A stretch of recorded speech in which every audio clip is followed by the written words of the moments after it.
به ونتوكل عليه ونعوذ بالله من شرور أنفسنا ومن سيئات أعمالنا من يهد الله فلا مضل له ومن يضلله فلا هادي له ونشهد أن لا إله إلا الله وحده لا شريك له ونشهد أن سيدنا وسندنا وحبيبنا ومولانا محمدا عبده ورسوله صلى الله عليه وعلى آله وأصحابه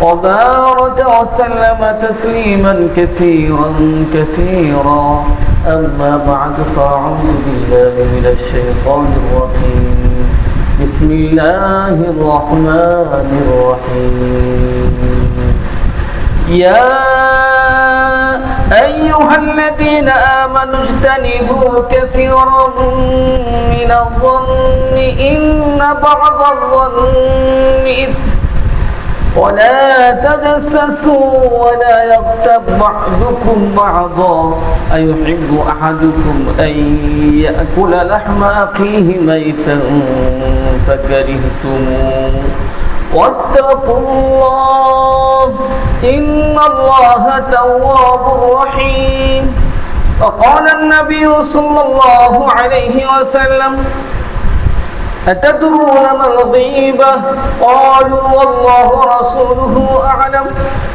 قال ذكرك أخاك بما يكره أو كما قال النبي صلى الله عليه وسلم আমরা সবাই দরুদ শরীফ পড়ি আল্লাহুম্মা সাল্লি আলা মুহাম্মদ ওয়া আলা আলি মুহাম্মদ কামা সাল্লাইতা আলা ইব্রাহিম ওয়া আলা আলি ইব্রাহিম ইন্নাকা হামিদুম মাজিদ আল্লাহুম্মা বারিক আলা মুহাম্মদ ওয়া আলা আলি মুহাম্মদ কামা বারাকতা আলা ইব্রাহিম ওয়া আলা আলি ইব্রাহিম إنك حميد مجيد بلغ العلم بكماله كشف الدجى بجماله حسنة جميع خصاله صلوا عليه وآله সম্মানিত হাজিরিন আমাদেরকে কে বানাইছেন আমাদেরকে আরো জোরে কে বানাইছেন আমাদেরকে আল্লাহ যে মালিক আমাদেরকে বানিয়েছেন তার নামটা উচ্চ সুরে মুখ ভরে মুখ ফুলিয়ে বলবো কি বলেন এই জন্য সকলে বলে আমাদেরকে কে বানাইছেন আল্লাহ কে বানিয়েছেন আমাদেরকে আল্লাহ তো আল্লাহ তাআলা আমাদেরকে বানিয়েছেন বানানোর পরে এমনি কি ছেড়ে দিয়েছেন মানুষ একটা মোবাইল বানানোর পরেও সাথে একটা বই দেয় ছোট দেয় না একটা হোন্ডা যখন কিনবা তখন সাথে একটা ছোট বই দেয় নোটবুক দেয় একটা প্রাইভেট কার কিনলে সাথে একটা ছোট বই দেয় কেন এই বইয়ের মধ্যে লেখা থাকে কিভাবে চালাইতে হবে কিভাবে হোন্ডা চালাইতে হবে কিভাবে মেট্রো চালাতে হবে কিভাবে মোবাইল চালাতে হবে সব লেখা থাকে কিনা তো আল্লাহ তাআলা এত দামি মানুষ বানাইছেন এত দামি জাতি বানাইছেন তাদের চলার জন্য কিছু দেয় নাই কিছু দিয়েছেন সেটার নাম কি আল কোরআন সেটার নাম কি আল কোরআন শুধু কোরআন পাঠাইলেই তো কোরআন পাঠিয়ে দিতেন আপনি কোনো পাহাড়ের মধ্যে নাজিল করে দিতেন ঠিক আছে কোন পাহাড়ে আল্লাহ তাআলা এই কোরআনকে ফেলে দিতেন আর মানুষকে নিয়ে আসতেন হয়তো না নাকি কোন পাহাড়ে আল্লাহ তাআলা কোরআনকে রেখে দিতেন মানুষকে নিয়ে আসতো চলতো না হ্যাঁ যেমন বর্তমানে অনেকে মনে করে যে আমি বাংলা বুখারী শরীফ দেখে বড় হুজুর হয়ে গেলাম হ্যাঁ বাংলা হাদিস করে মোবাইলে হাদিস করে দুইটা বয়স শুনে বড় হুজুর হয়ে গেলাম না প্রত্যেকটা জিনিসের জন্য টিচার লাগে কি লাগে টিচার শিক্ষক তো আল্লাহ তাআলা কোরআন পাঠিয়েছেন দুনিয়াতে পাঠিয়ে এই কোরআনের শিক্ষক হিসেবে পাঠিয়েছেন বিশ্বনবী সাল্লাল্লাহু আলাইহি সাল্লাম নবীজি বলেন ইন্নামা আনা বুইস্তু মুআল্লিমা আমি দুনিয়াতে এসেছি আল্লাহ তাআলার পক্ষ থেকে মানব জাতির শিক্ষক স্বরূপ কি স্বরূপ মানে কি সব কিছু শিখতে হবে তার থেকে আমাদের শিক্ষককে বিশ্বনবী সাল্লাল্লাহু আলাইহি সাল্লাম আমাদের আদর্শকে বিশ্বনবী সাল্লাল্লাহু আলাইহি ওয়াসাল্লাম। চুল কিভাবে কাটবো? নেইমারের সিস্টেমে নাকি নবীজির সিস্টেমে? হ্যাঁ, এখন আমাদের যুবকের অবস্থা কি? নেইমারের সিস্টেমে, এদিক দিয়ে অর্ধেকটা কামানো আর এই অর্ধেকটা আমাদের লম্বা লম্বা চুল, ছাগলের মতো দেখা যায়। কিসের মতো? ছাগলের মতো। অথচ বিশ্বনবী সাল্লাল্লাহু আলাইহি ওয়াসাল্লাম কত সুন্দর আদর্শ দিয়ে গিয়েছেন। সুন্নত হলো বাবরি রাখা। কি রাখা? বাবরি। 3 ধরনের। কয় ধরনের? জুম্মা, লিম্মা, ওফরা। জুম্মা, লিম্মা, ওফরা। এই যে কানের লতি বরাবর, আর একটা হলো এই যে ঘাড়ের মাঝ বরাবর একটা ইয়ে আছে, এরকম গিট্টা আছে, হাড়ের জোড়া আছে ওই বরাবর, ঘাড়ের মাঝ বরাবর। আর একটা হলো কাঁধ বরাবর। আর এটা কোন বরাবর? কাঁধ বরাবর। একটা পুরুষ যখন বাবরি রাখে তাকে বীর পুরুষের মতো দেখা যায়। কিসের মতো দেখা যায়? বীর পুরুষের মতো দেখা যায়। আর অর্ধেকটা কামানো আর অর্ধেকটার মধ্যে আধা হাত লম্বা চুল, ছাগলের মতো দেখা যায়। কিসের মতো? ছাগলের মতো। তাহলে আমাদের আদর্শকে বিশ্বনবী সাল্লাল্লাহু আলাইহি ওয়াসাল্লাম চুল রাখতে হবে, বাবরি রাখেন। কি রাখেন? বাবরি। সব সাইড দিয়ে সমান লম্বা,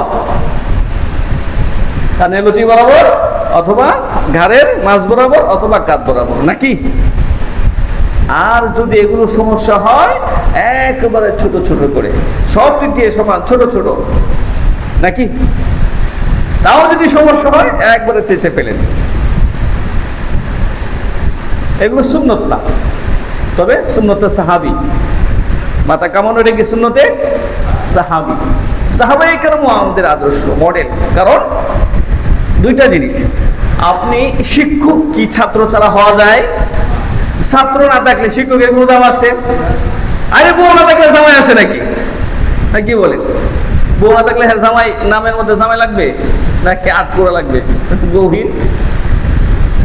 বউয়ের যদি জামাই না থাকে বউ কি? বিধবা অথবা ডিভোর্সি, অথবা কি ডিভোর্সি। জামাই ছাড়া বউয়ের কোনো দাম আছে? অনুরূপ বউ ছাড়াও জামাইয়ের কোনো দাম নাই। বউ ছাড়া শুধু জামাই যদি শ্বশুর বাড়ি যায়, বউরে তালাক দিয়ে এক জায়গায় ফেলায় থুয়া জামাই একা কাছে বাড়াইতো, শ্বশুর বাড়িতে গেলে কি করবো? ঠ্যাঙ্গাইব। কি করবে? ঠ্যাঙ্গাবে। মানে একটা চরিত্র হতে হলে 2 সাইড লাগবে। কয় সাইড? 2 সাইড। জামাই, বউ, ছাত্র, শিক্ষক, তাই না? তো ইসলামকেও জানতে হলে 2টা সাইড লাগবে। ছাত্র উস্তাদ, উস্তাদ লাগবে। কি লাগবে? একা একা বড় হুজুর হওয়া যায় না, শয়তান হওয়া যায়। কি হওয়া যায়? শয়তান হওয়া যায়। শয়তানের কোনো উস্তাদ ছিল না, এই জন্য কি হয়েছে? শয়তান হয়েছে। তো সাহাবায়ে কেরাম ওনারা ছিলেন বিশ্বনবী সাল্লাল্লাহু আলাইহি ওয়াসাল্লামের ছাত্র। কার ছাত্র? নবীজি সাল্লাল্লাহু আলাইহি ওয়াসাল্লামের ছাত্র। আর নবীজি ছিলেন শিক্ষক। তো নবীজি না থাকলে ওনারা হইতেন না, আর ওনারা না থাকলেও নবীজির কোনো ভ্যালু ছিল না। কারণ ছাত্র ছাড়া উস্তাদের দাম আছে? এই কি বলো, ছাত্র ছাড়া উস্তাদের দাম আছে? হাইদার মাদ্রাসা, এত বড় মাদ্রাসা, ছাত্র না একটাও। উস্তাদ যদি 50,000ও থাকে, ভ্যালু আছে কোনো? ঠেঙ্গে ঠেঙ্গে বা কমিটি যায়, ওটা ছাত্র না, এনে বই খাই ভাই। ছাত্র ছাড়া উস্তাদের কোনো দাম আছে? দাম নেই। তো একটা চরিত্র হতে হলে 2টা দিক লাগে। কয়টা দিক? 2টা দিক। তো সাহাবায়ে কেরাম ওনারা হুজুর সাল্লাল্লাহু আলাইহি ওয়াসাল্লাম এবং সাহাবায়ে কেরাম একজন আরেকজনের পরিপূরক। অর্থাৎ নবীজির আদর্শ সাহাবাদের মধ্যে বাস্তবায়ন হয়েছে। কাদের মধ্যে বাস্তবায়ন হয়েছে?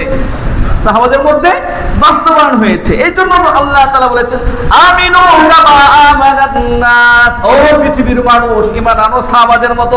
কাদের মতো? সাহাবাদের মতো। আর নবীজি বলে গেছেন, আসহাবি কান্নুজুম ফাবিআইহিম ইক্তাদাইতুম ইহতাদাইতু। ঈমানের ক্ষেত্রে বলো, আমলের ক্ষেত্রে বলো, তওবার ক্ষেত্রে বলো, যে কোনো ক্ষেত্রে বলো, আমার সাহাবারা আসমানের নক্ষত্রের মতো, তারকার মতো। একজন সাহাবীকে যদি কেউ অনুসরণ করে, ফাবিআইহিম ইক্তাদাইতুম ইহতাদাইতু, হেদায়েত পেয়ে যাবে। হেদায়েত সবচেয়ে নিম্নমানের সাহাবী যিনি জিনা করে রজমের মাধ্যমে নিহত হয়েছে, দুনিয়া ত্যাগ করেছেন, তাকেও যদি কেউ অনুসরণ করে সেও জান্নাতি হয়ে যাবে। মায়েজা আসলামী জিনা করে ফেলেছে, নবীজির কাছে এসে বলছেন, হুজুর আমি তো জিনা করে ফেলেছি, আমাকে পবিত্র করেন, তাহরির তিনবার যখন সে স্বীকার করছে, নবীজি বলছেন তাকে তোমরা রজম করে দাও। রজম করতে গেছে, রজম করার সময় যখন পাথর মারে তার রক্ত ছিটে এসে খালিদ বিন ওয়ালিদের গায়ে লাগছে। তখন তিনি নাক ছিটকে দিয়েছে, না একজন গুনাহগারের রক্ত, জানির রক্ত আমার শরীরে লাগছে। তখন নবীজি তাকে ডাকছেন, ডেকে বলতেছেন, হে খালিদ, মায়ের আসলাম এমন তওবা করেছে যে তওবা পুরো আরববাসীকে যদি বন্টন করে দেওয়া হয়, প্রতি জনকে তার পুরো তওবাটাকে পুরো আরববাসীকে অল্প অল্প যদি বন্টন করে দেওয়া হয়, সমস্ত আরববাসীর মুক্তির জন্য এটাই না, এটাই যথেষ্ট। তাহলে সাহাবীর তওবাও আমাদের জন্য কি আদর্শ, অনুসরণীয়। এমন তওবা করছে, এই জন্য তওবা করতে হবে কিসের মতো? সাহাবীদের মতো তওবা করতে হবে। সাহাবীদের মতো যেভাবে সাহাবায়ে কেরাম তওবা করেছেন, অন্তর থেকে তওবা করেছেন, গুনাহ ছেড়ে দিয়েছেন, ভবিষ্যতে গুনাহর কোনো সংকল্প করে নাই, না করার সংকল্প করছেন, আর জীবনে করবো না গুনাহ। তো সাহাবায়ে কেরাম আমাদের কি আদর্শ, সাহাবায়ে কেরাম আমাদের কি আদর্শ। বিশ্বনবী সাল্লাল্লাহু আলাইহি সাল্লাম একটা মডেল দাঁড় করে গেছেন, এই যে সাহাবী, আমার সাহাবীরা, আমি যেভাবে সাহাবী গঠন করে গেলাম, আমি যেভাবে ছাত্র গঠন করে গেলাম, সেভাবে তোমরা চলো, সেভাবে তোমরা চলো। তো সাহাবায়ে কেরাম যেভাবে চলেছেন, সেভাবে আমাদের জীবন যাপন করতে হবে, সেভাবে আমাদেরকে চলতে হবে। হাদিসের মধ্যে আসছে, আল মারু মা মান আহাব্বা, আরেক হাদিসে আসছে, মান তাশাব্বাহা বিকওমিন ফাহুয়া মিনহুম, ফাহুয়া মিনহুম, যে যে কওমের অনুসরণ করবে, যে যে কওমের সাথে ভালোবাসা রাখবে, সে তাদের সাথে জান্নাতে যাবে, সে তাদের সাথে জাহান্নামে যাবে।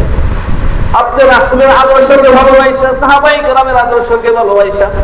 আচ্ছা বলেছে দেখি, ছাত্র উস্তাদরে যেটা শিখাইছে, এটা কি তার উল্টা শিখাইছে, না সে যেটা জানে সেটা শিখাইছে? হ্যাঁ, তো নবীজি সাহাবীকে যেটা শিখাইছে, এটা কি নবীজি যেটা জানে সেটা শিখাইছে নাকি উল্টা শিখাইছে? বুঝেন না কথাটা? আপনি আপনার ছাত্রকে কোনটা শিখাইবেন? যেটা জানেন এটা সঠিক, এটা শিখাবেন। সাদিকুল মাসদুক বিশ্বনবী সাল্লাল্লাহু আলাইহি সাল্লাম, আল্লাহ তাআলার বন্ধু, যিনি দুজাহানের সরদার, তিনি তার সাহাবীদেরকে সঠিক শিখিয়েছেন না ভুল শিখিয়েছেন? সঠিক শিখিয়েছেন। কি শিখিয়েছেন? সঠিক। তো নবীজিকে আমরা পাই নাই, তো আমাদের শিক্ষাটা যদি নিতে হয়, সরাসরি সাহাবীদের শিক্ষা নিতে হবে। কাদের শিক্ষা? সাহাবীদের শিক্ষা। সাহাবায়ে কেরাম কিভাবে নবীজি থেকে শিক্ষা নিয়েছেন, কি শিক্ষা নিয়েছেন, কিভাবে জীবনটা যাপন করেছেন, তাদের জীবন কিভাবে যাপিত হয়েছে, সেটা আমাদের খেয়াল করতে হবে। এখন আপনাদেরকে একটা প্রশ্ন করি, সাহাবায়ে কেরামের যাপিত জীবনে বিশ্বনবী সাল্লাল্লাহু আলাইহি সাল্লামের যাপিত জীবনে গীবত শিকায়াতের কোন শিক্ষা ছিল? যে গীবত করবা, মানুষ দেখলে মানুষের দোষ মানুষের কাছে বলে বেড়াবে, মানুষের অন্যায়, মানুষের দোষ, মানুষের ত্রুটি, এগুলো মানুষের কাছে বলে বেড়াবে, এরকম কোন শিক্ষা নবীজির জীবনে ছিল? সাহাবাদের জীবনে ছিল? ছিল না। সাহাবাদের জীবনে ছিল না। আজকে প্রত্যেকটা মুসলিম সমাজ, প্রত্যেকটা মুসলিম দেশ, প্রত্যেকটা মুসলিম পরিবার ভঙ্গুর হয়ে গেছে। ভঙ্গুর কেন? নবীজির আদর্শ নাই, সাহাবায়ে কেরামের আদর্শ নাই।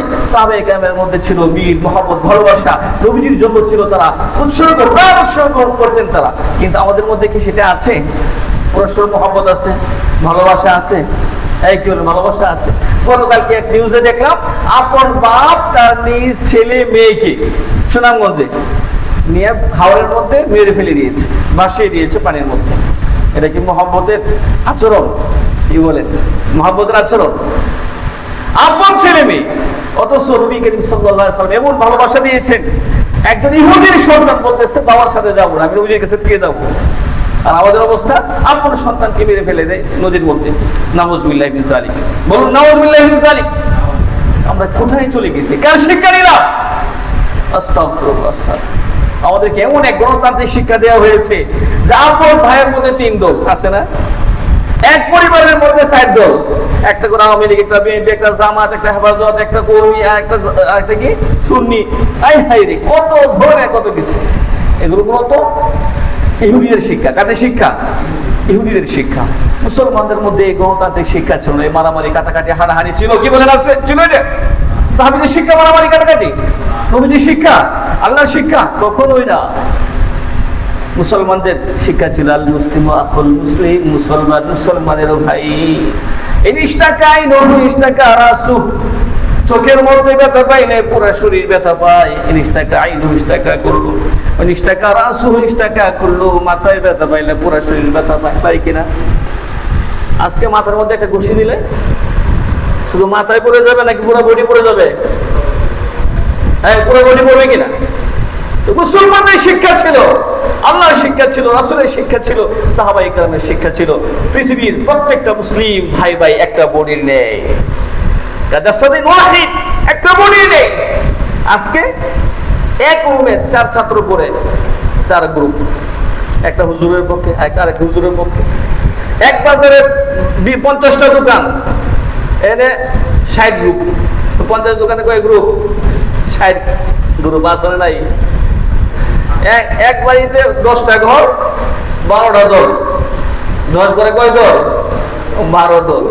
নেতা 14টা। নেতা কয়টা? 14টা। আর এক বাড়ির মধ্যে কাটাকাটি, মারামারি, হানাহানি, সাসি লাগে থাকে না? এগুলো কাদের শিক্ষা বলে?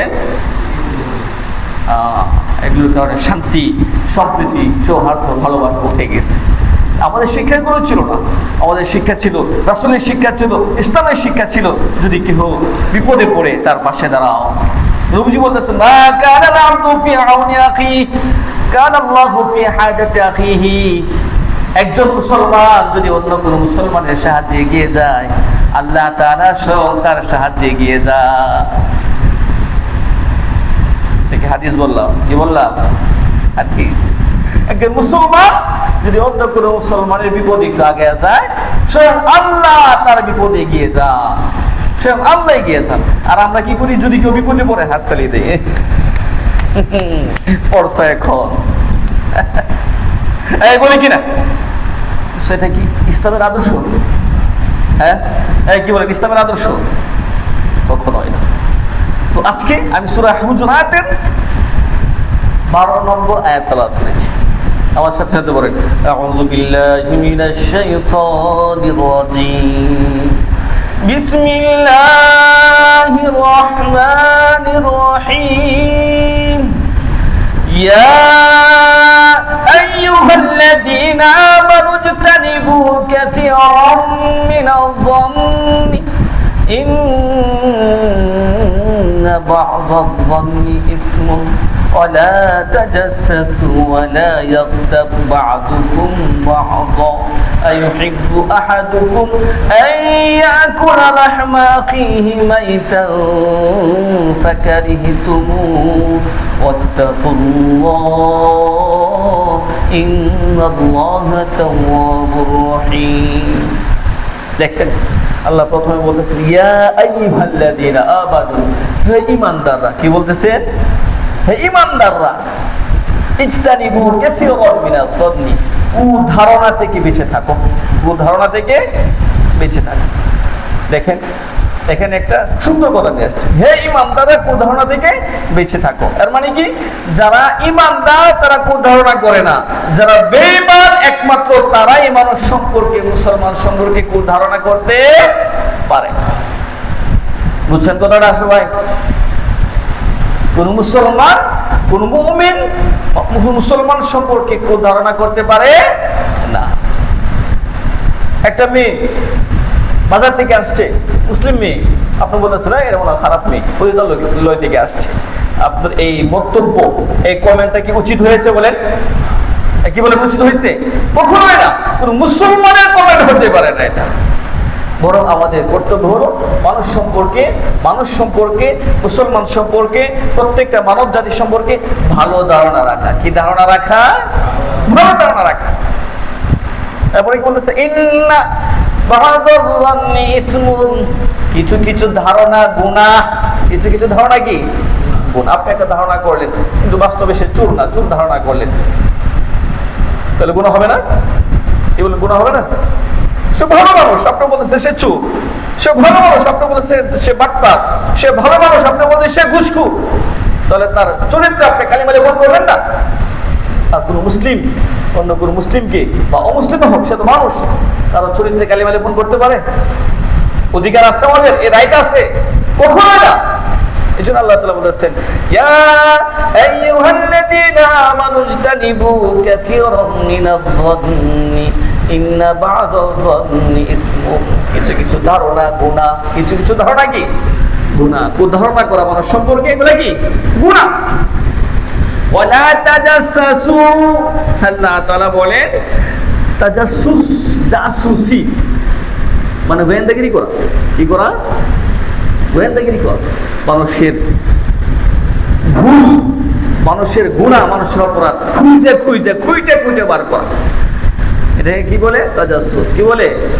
তাজাসসুস। মানুষের অপরাধ, মানুষের গুনাহ, মানুষের পিছনে লেগে থাকা, মানুষের পিছনে লেগে থাকা, দোষ ত্রুটি ইত্যাদি খুঁজে বার করার জন্য। দেখি তুই কি কোনো দোষ করস কিনা, কোনো অপরাধ করস কিনা, করলেই একটা ছবি তুলে ফেসবুকে ছেড়ে দিব, ভাইরাল করে দিব। কি করবো? ভাইরাল করে দিব। এরকম ধান্দায় থাকে কিনা কিছু লোক? থাকে। আল্লাহ তাআলা নিষেধ করছে, এটা হারাম। এই কাজটা কি হারাম। বরং মানুষের দোষকে গোপন রাখা, মানুষের দোষকে কি করা? গোপন রাখা। নবীজি বলতেছেন, কত শত বলছিলাম, মান সাতারা মুসলিমান সাতারাহুল্লাহু ফিদ দুনিয়া ওয়াল আখিরাহ। যে কোনো মুসলমানের দোষকে গোপন রাখে, আল্লাহ তাআলা দুনিয়াতেও তার দোষ গোপন রাখবেন, আখিরাতেও গোপন রাখবেন। দুনিয়াতেও গোপন রাখবে, আখিরাতেও গোপন রাখবেন। এখন বলেন আমাদের চরিত্র কি? আমাদের চরিত্র কি? আমাদের চরিত্র কি এত উন্নত? হ্যাঁ, আমাদের চরিত্র কি এরকম? কারো দোষ গোপন রাখি নাকি ওপেন করে দিই? আরো দোষ কি গোপন রাখি না ওপেন করে দেয়? হ্যাঁ, আমরা মানুষের দোষ ওপেন করে দেই, গোপন রাখি না।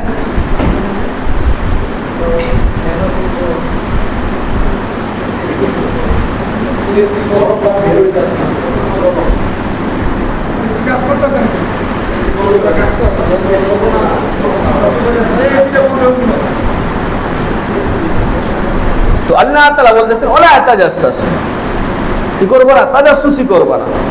মানুষের দোষ, মানুষের অপরাধ এগুলা খুঁজে খুঁজে বার করবো না। ওয়ালা ইয়াগতাব বা'দুকুম বা'দা, আর মানুষের গুনাহ, মানুষের ওয়ালা ইয়াগতাব বা'দুকুম বা'দা, মানুষের গীবত করিও না, মানুষের গীবত করিও না। কারণ গীবত করা, গীবত কি? হাদিসের মধ্যে আসছে, নবীজি বলেন, আতাদরুনা মাল গীবা, নবীজি বলতেছে তোমরা কি জানো গীবত কি? তখন সাহাবীরা বলেছেন, ক্বালু আল্লাহু ওয়া রাসূলুহু আ'লাম, আল্লাহ এবং তার রাসূল ভালো জানেন। আল্লাহ এবং তার রাসূল ভালো জানেন, যে আল্লাহ এবং তার রাসূল ভালো জানেন। তখন নবীজি বলতেছেন, যিকরুকা আখাকা বিমা ইয়াকরা, তোমার ভাই যে আলোচনাটা সামনে করলে কষ্ট পাবে, এটা তার পিছনে বলে বেড়ানো, এটাই কি গীবত? এটাই কি গীবত? গীবত এর বাংলা সুন্দর একটা তরজমা হয় গীভাত। ঘি ভাত, ভাত দিয়ে, গরম ভাত দিয়ে যদি ঘি দিয়ে খান কেমন লাগবে? গরম ভাত আর ঘি মিশিয়ে খাইলে কেমন লাগে? হ্যাঁ, মজা লাগে না? স্বাস্থ্য হয়ে যাবে কিছুদিন যদি খান। গরম ভাত আর ঘি মিশিয়ে খাইলে শরীরের স্বাস্থ্য হয়ে যাবে এবং আপনার ভালো লাগবে, খুব ভালো লাগবে, খাবেন। তো আমাদের মুরব্বীরা বলেন বর্তমানে গীবত হলো ঘি ভাতের মতো মজা। ঘি ভাতের মতো কি মজা? অর্থাৎ আমরা একসাথে বসলেই দুজন গীবত করতে, অন্যের বদনাম করতে, পরনিন্দা করতে খুব মজা পাই, ঘি ভাতের মতোই মজা পাই। এই জন্য মুরব্বীরা বলে এখন গীবত মানে ঘি ভাত। গীবত মানে কি ঘি ভাত। রাসূল কি বলতেছেন? আল গীবাতু আশাদ্দু মিনাজ জিনা, আল গীবাতু আশাদ্দু মিনাজ জিনা। গীবত জিনার চাইতে কঠিন থেকে কঠিন খারাপ। কেন? নবীজি বলতেছে একটা মানুষ যখন জিনা করে তখন সে এটাকে অপরাধ বোধ মনে করে, যে আমি একটা গুনাহ করে ফেলেছি, তখন সে তওবা করে। ফায়াতুবুল্লাহ, একটা মানুষ জিনা করলে, ফাইন্না রাজুলা ইযা ইয়াজনি ফায়াতুবুল্লাহ, আল্লাহর কাছে তওবা করলে আল্লাহ তাআলা ক্ষমা করে দেন। আর যখন কোনো ব্যক্তি কারো গীবত করে তখন ওই লোকের কাছে ক্ষমা চাওয়ার আগ পর্যন্ত আল্লাহ তাআলা তাকে ক্ষমা করেন না। যার গীবতটা করলাম আমি, যার ইজ্জত মারলাম জবানের মাধ্যমে, যাকে অপদস্থ করলাম জবানের মাধ্যমে, তার কাছে যতক্ষণ ক্ষমা না চাই ততক্ষণ পর্যন্ত এটা ক্ষমা হবে না। এখন এক সাহাবী বলতেছে, হুজুর আমি যে গীবতটা করলাম এই দোষ যদি তার মধ্যে থাকে তাইলে দুষ্টতা তার মধ্যে থাকতে পারে। তখন নবীজি বলতেছেন, ইন কানা ফিহি ইক্তাবতাহু, যদি সেই দোষটা তার মধ্যে থাকে তাহলে তুমি তার গীবত করলা, অর্থাৎ যে গুনাহ পেয়ে গেলা। ওয়াইল্লাম ইয়াকুন ফিহি ফাকাদ বাহাতাহু, আর যদি সেটা না থাকে এমনি একটা অপবাদ তার নামে লাগাইয়া দিলা, নবীজি বলেন তাহলে তুমি তাকে তুহমত দিয়েছো, আর তুহমতের শাস্তি দুনিয়াতে 80টা বেত্রাঘাত। কয়টা বেত্রাঘাত? 80টা বেত্রাঘাত। এটা কঠিন শাস্তি। পড়ার পরে তো আছেই, পড়ার পরে আছেই কঠিন গুনাহ। আপনার মুসলিম শরীফের হাদিসের মধ্যে আসছে এত কঠিন গুনাহ আপনার সব শেষ হয়ে যাবে, সব শেষ হয়ে যাবে। গীবত করলে কত বড় গুনাহ! 1 নম্বর গুনাহ যেটা আল্লাহ তাআলা গীবতকারীকে দুনিয়াতে অপদস্থ করবেনই করবে। আমি যার গীবত করলাম যদি তার কাছে ক্ষমা না চাই, আল্লাহ তাআলা কি করবে? আমাকে অপদস্থ করবেনই করবে। আবু দাউদ শরীফের একটা হাদিসের মধ্যে আসছে, নবীজি বলেছেন, ইয়া মা'আশারা মান আমানা বিলিসানিহি, ইয়া মা'আশারা মান আমানা বিলিসানিহি ওয়া লাম ইয়াদখুলিল ঈমানু ফি কলবিহি লা তাগতাবুল মুসলিমিন। নবীজি বলেন, হে ওই সমস্ত লোকেরা, হে নামধারী মুসলমানেরা, লাম ইয়াদখুলিল ঈমান ফি কলবি, যারা জবানে ঈমান আনছো কিন্তু অন্তরে ঈমান ঢুকে নাই, লা তাগতাবুল মুসলিমিন, মুসলমানদের গীবত করবে না, মুসলমানদের বদনাম করবে না। রাস্তাঘাটে এখানে সেখানে এক জায়গায় বসলেই কোন মুসলমানের গীবত করা যাবে না। যদি করে কেউ, এরপরে অংশ নবীজি বলতেছে, ওয়ালা তাত্তাবিউ আওরাতাল মুসলিমিন, মুসলমানের গোপন দোষ খুঁজে বেড়ায় ওরা, কে কই করে কোথায় যায় না যায়, মুসলমানদের পিছনে লাগবে না, মুসলমানদের পিছনে লাগা যাবে না। একটা দোষ দেখেন, পায়খানা, এটা ডাইকে রাখলে নিরাপদ, এই পায়খানার ডাক্তার খুলে দিলেই কি পুরো এলাকা দুর্গন্ধ ছড়ায় যাবে, ছড়াবে না? গুনাহ অপরাধ এগুলো পায়খানার মতো, যতক্ষণ দেখে রাখা যায়, অতপক্ষে যতক্ষণ পারেন দেখে রাখেন, যতক্ষণ পারা যায় দেখে রাখেন। নবীজি বলতেছেন, যে ব্যক্তি মুসলমানদের গুনাহগুলো, মুসলমানদের অপরাধ, মুসলমানদের দোষ খুঁটা বের করে, আল্লাহ নিজে তার অপরাধ, তার দোষ, তার গোপন গুনাহগুলো খুঁজে বের করে দেন। নবীজি বলেন, আল্লাহ তাআলা যার পিছনে লাইগা যান, তাকে আল্লাহ তাআলা তার নিজ গৃহে, নিজ ঘরের মধ্যে লাঞ্ছিত করে। তো যে ব্যক্তি কোন মুসলমানের গীবত করবে, মুসলমানের পরনিন্দা করবে, কোন মুসলমানের পিছনে লাগবে, তাকে দুনিয়াতে অপদস্থ করবেন কে? আল্লাহ। কে অপদস্থ করবে? আল্লাহ। আর মরার পরে জাহান্নামে যাওয়ার আগ পর্যন্ত তার শাস্তি হলো আল্লাহ তাআলা হাতের মধ্যে তামার নূক লাগাই দিবে। কিসের নূক? তামার নূক। হাত আঙ্গুলের মধ্যে কিসের নূক লাগাবেন? তামার নূক। তো জাহান্নামে যাওয়ার আগ পর্যন্ত, কবরে যতদিন থাকবে, হাসরে যতদিন থাকবে, এই তামার নূক দিয়া নিজের চেহারায় হবে খামসায় গোশত তুলবে, গোশত তুলবে। নবীজি নিজে দেখে আসছেন যখন মেরাজে গেছেন এই দৃশ্য। গীবত করলে 2 নম্বর শাস্তি কি? জাহান্নামে যাওয়ার আগ পর্যন্ত নিজে এই তামার নূক দিয়া নিজের চেহারা কি করবে? খামসায় গোশত তুলবে। খামসায় কি করবে? গোশত তুলবে। 1 নম্বর শাস্তি কি? দুনিয়াতে অপদস্থ হবে। 1 নম্বর শাস্তি কি? দুনিয়াতে অপদস্থ হবে। 2 নম্বর শাস্তি কি? নিজের চেহারা নিজে খামসায় গোশত তুলবে। 3 নম্বর শাস্তি মুসলিম শরীফের হাদিসের মধ্যে আসছে, নবীজি বলেন, ও আমার সাহাবীরা, আতাদরুনা মানিল মুফলিসু মিন উম্মতি, মুসলিম জাতির মধ্যে সবচাইতে ফকির, সবচাইতে গরীব কে জানো? সাহাবীরা বললেন, ইয়া রাসূলুল্লাহ, আল মুফলিসু ফিনা মান লা দিরহাম লাহু ওয়া লা মাতা, আমাদের মাঝে সবচাইতে গরীব, আমাদের মধ্যে সবচাইতে ফকির হলো সে যার টাকা পয়সা নাই। আচ্ছা বলেন দেখি, আমাদের মধ্যে গরীব কে? যার টাকা আছে নাকি যার টাকা নাই? যার টাকা আছে নাকি যার টাকা নাই? বাবু ফ্যানটা বন্ধ করে দাও।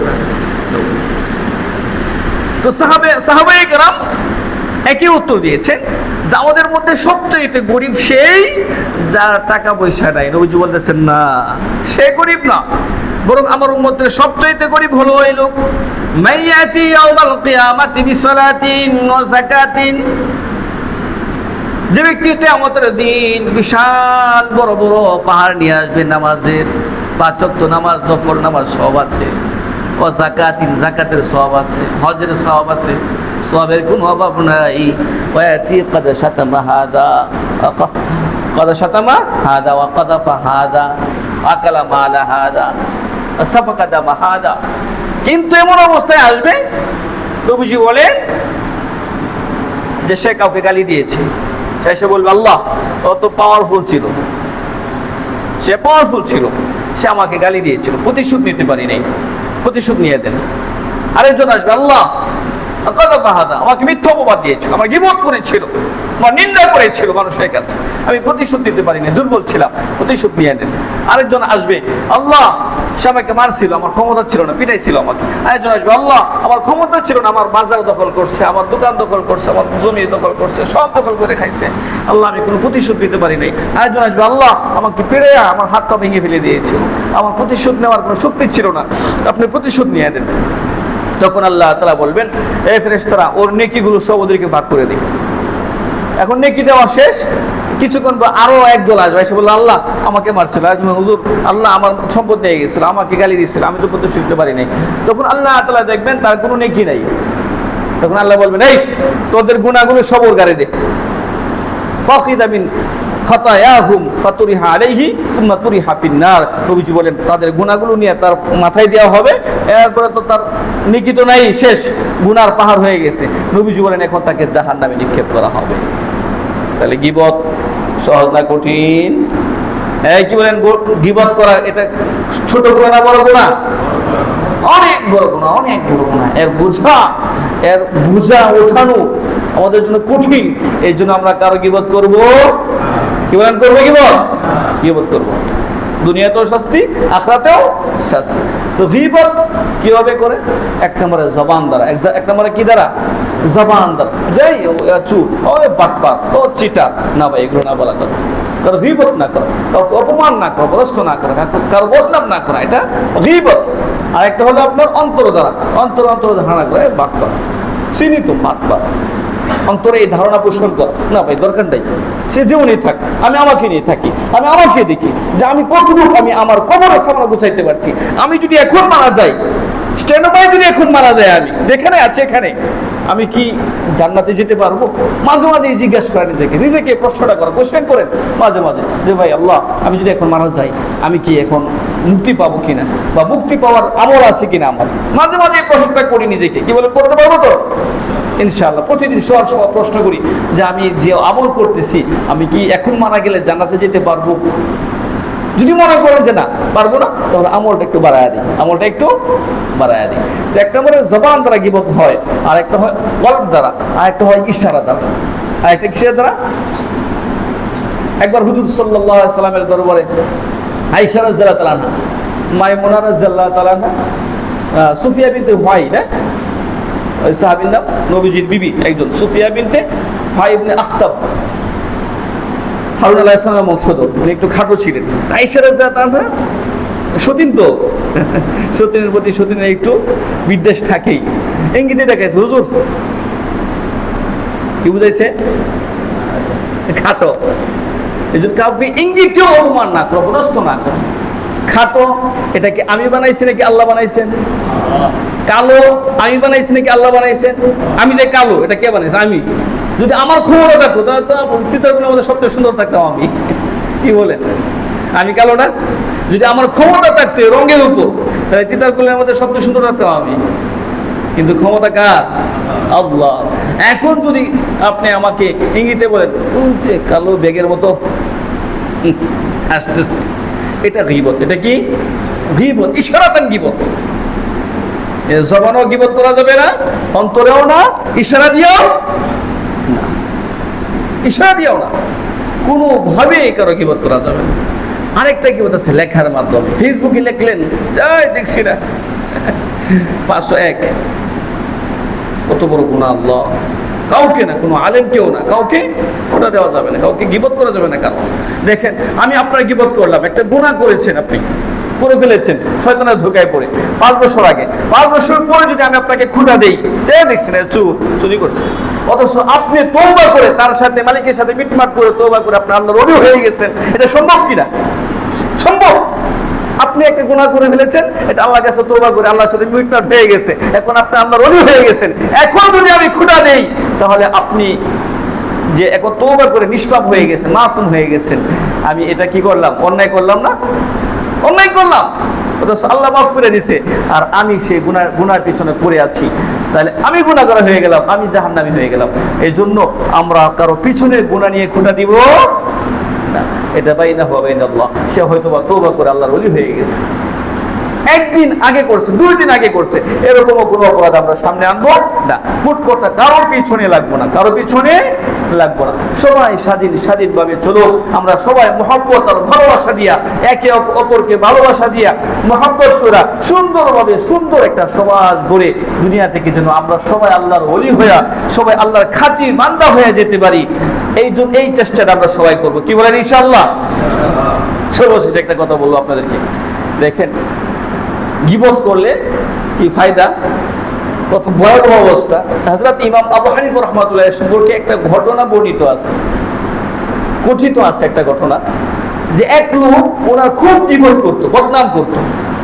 ইমাম আবু হানিফা রাহমাতুল্লাহ শুনছেন, শুই না, উনি তো অনেক ধনী মানুষ ছিলেন, ব্যবসায়ী ছিলেন, ওনার জন্য মাসিক একটা বেতন নির্ধারণ করে দিচ্ছে, মাসিক বেতন কর্মচারী দিয়া। ওনার অনেক কর্মচারী ছিল, ব্যবসায়ী, মাল ইনপুট এক্সপোর্টের ব্যবসা ছিল, তো আপনি অন্য এলাকা থেকে মাল আনতেন, আইনা লোক দিয়ে বিক্রি করাইতেন, আবার এক দেশ থেকে আরেক দেশে মাল পাঠাইতেন, এরকম ব্যবসা ছিল, কাপড়ের ব্যবসা, ইনপুট এক্সপোর্টের। এবং আবু হানিফা রাহমাতুল্লাহ তখন লোক দিয়ে করছে কি, ওই লোকের জন্য প্রতি মাসে মাসে বেতন পাঠাইয়া দেয়। লোক তো খুশি, কিরে আমি বদনাম করি হুজুরের, আর হুজুর আমার বেতন দেয়, কারণটা কি? এভাবে 6 মাস 1 বছর যাওয়ার পরে আর গীবত করে না।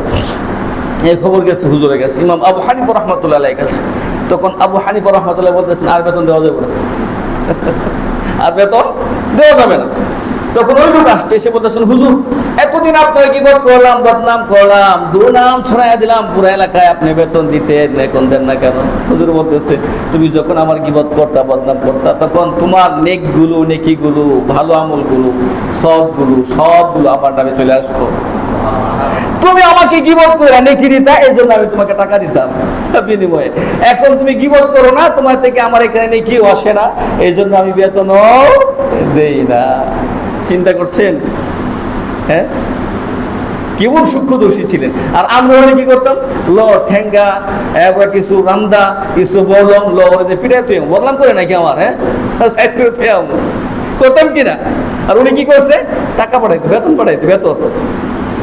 হ্যাঁ, এই জন্য যদি কেউ আপনার গীবত করে, তাকে কিচ্ছু বলবেন না, যে কর কিছু আমল আমার নামে আসুক, নেক আমল, কিছু নেকি আসুক, সুযোগ দেন। আল্লাহ তাআলা আমাদের সকলকে গীবতের মতো বড় গুনাহ থেকে হেফাজত করুক। যারা সুন্নত করি না, তাদেরকে সুন্নত করে নিন।